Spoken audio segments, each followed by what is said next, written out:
So in today's video, what I wanted to do is review how we can create a workflow that helps you, let's say, automate the creation of the onboarding automatically, for example, once the deal has been closed, and then rotate that onboarding based on any criteria that you have in mind.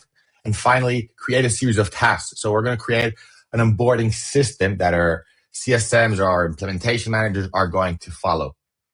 However, this can also be replicated, maybe to, let's say, we want to manage risk that we've identified, or perhaps we've identified high health score volume plus high product usage, and we want to create, let's say, an upsell deal to review or maybe enroll in any type of automation. At the end of the day, it's the same tool that we're going to be using.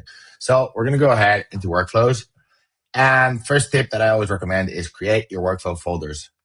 You'll definitely benefit out of this in the future. At the end of the day, if you organize your workflows by folders, it'll be much easier to keep track of them once you start scaling and building multiple workflows in the future. If you need to add a workflow into a folder, you go to here, move to folder, and that's it. So let's create a couple of workflows. The first one we're going to create is the one that, for example, if we've identified that a deal is closed, we want to create an onboarding. As I said before, if company is at risk, we would select company to enroll. But in this case, we're going to create an onboarding. So we're going to select the deal object to be the trigger of the workflow. Then here, I'm going to go up. We're going to create the trigger. So I click back in the trigger and we're going to select when a filter criteria is met.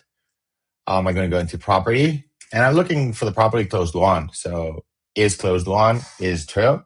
That means that the deal has been closed. If we wanted to maybe go deeper and maybe wanted to filter by pipeline, so we could go here, deal pipeline. Maybe we do not want to do onboardings for, let's say, for any of our upsells, downgrades, or renewals. We only want to do onboardings for any new sales. So it could be done like this as well. And that way we're going to ensure that onboardings are not going to be created when they're not needed. So we already have a trigger. Then we just need to see what we're going to do next. So for example, CRM. What do we want to do? We want to create a record that is going to be a project. And from here, we're just going to give it a name. So we're going to select name. Okay. So when selecting name, we do not want the deal name.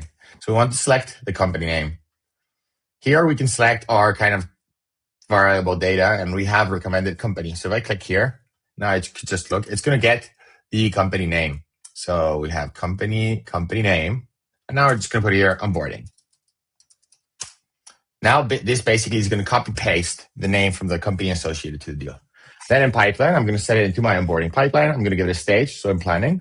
And I can add more properties here. So for example, if you have a property in your onboarding that is going to calculate your amount, so you could copy it from the deal. So let's say amount.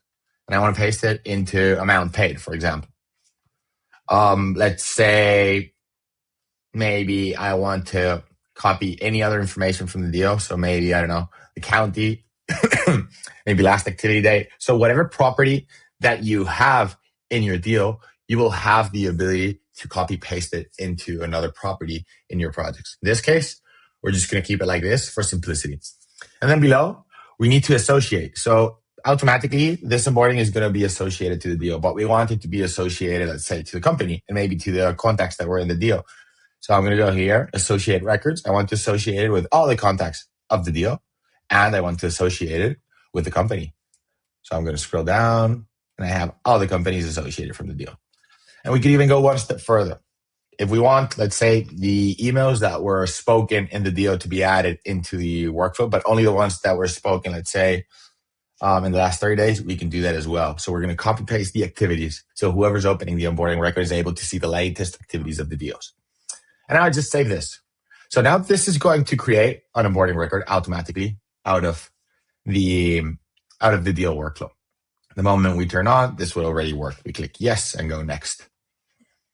Then we need one other step. So we do not want to set a fixed onboarding owner. We want to rotate it across the team. So we need a second workflow that's going to rotate the onboarding.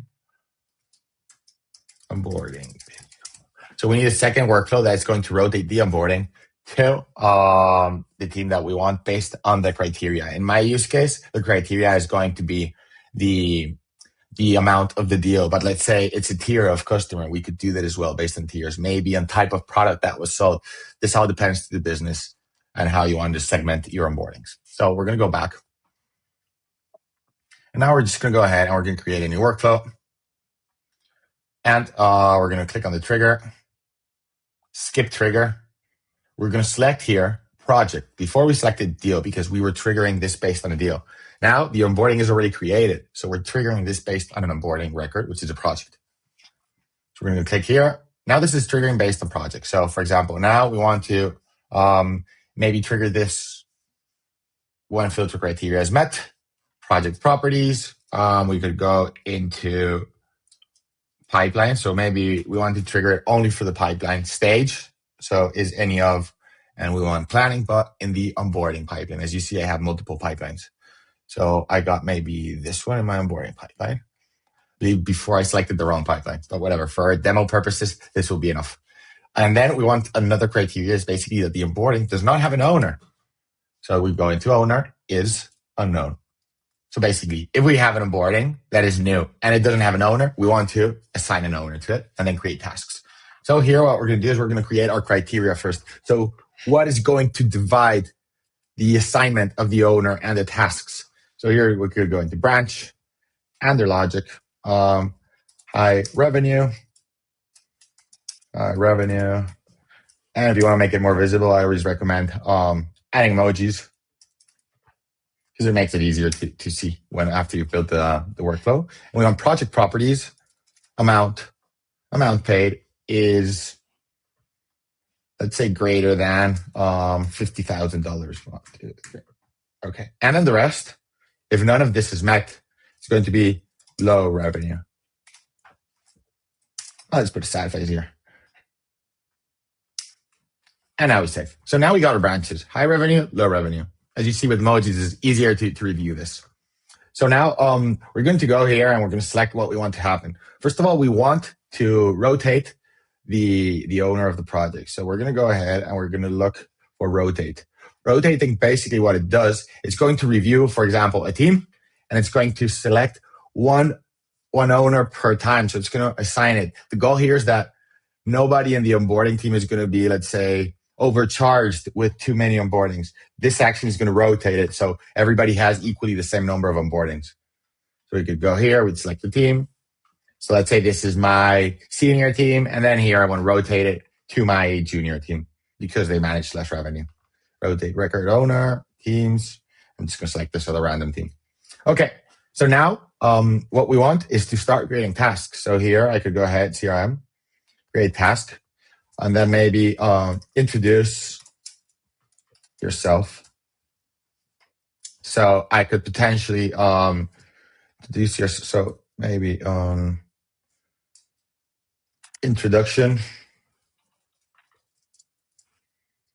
for name.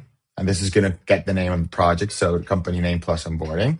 When do I want this to be done? So maybe I want this to happen in the first 2 days. And then here in the notes, I could go ahead and maybe reach out to, and we could add a data source of a contact or reach out to the onboarding POC. Okay, and now do you want to set a reminder? Yes or no? So maybe a reminder 1 day before and only with business days. So now I've already created my first task, introduction for onboarding name. Again, I always recommend adding emojis. It starts making everything very easy. Introduction makes everything very easy once you start having multiple tasks. At the end of the day, in terms of UX, this is going to be valuable to make your success owners' days easier to identify visually a task.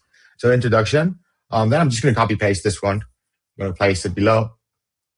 And then this one is going to be, let's say, phase 1 execution or phase 1 meeting. This all depends on how you want to group your onboardings. So instead of in 2 business days, I want this to be in 5. We need to remember that first task is in 2, second is in 5. Then the next one can be, let's say, in 7 days. It's up to you how you want to organize that. And then here, maybe meet the customer for onboarding phase 1. And I just forgot that we need to add a task owner here. So we need to add the task to the existing owner of the project. And if we want to give it a priority, so maybe this is our high revenue can be medium priority. So we're going to save this. We're going to go back here. Maybe introduction. The introduction is very important. So high priority, and we're going to assign it to the owner of the project. And this is how you're going to continue. At the end of the day, you can copy paste these ones here and maybe add them here. So you can kind of have your task, and it's easy to start creating because this is going to be dynamic and it's always going to copy paste the owner of the project. So once you got this workflow, this would be onboarding tasks. But this same process can be replicated for anything, for risk identification, for onboarding tasks, for upsell preparation. Whatever we're able to identify as a signal, we can create a system through projects and tasks. So I hope this video has helped you understand how you can kind of create all of these custom automations. Understand as well the flexibility that you get with HubSpot in order to create these automations, because at the end of the day, you can create them as you wish, depending on the branches and the number of actions. You can create them here.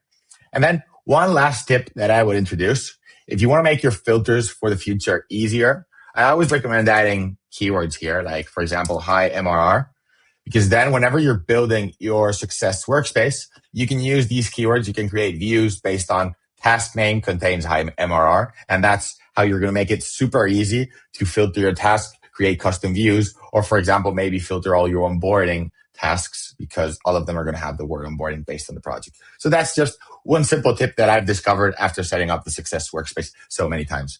So I hope this video was helpful. Please let me know if you have any other questions so I can help you out.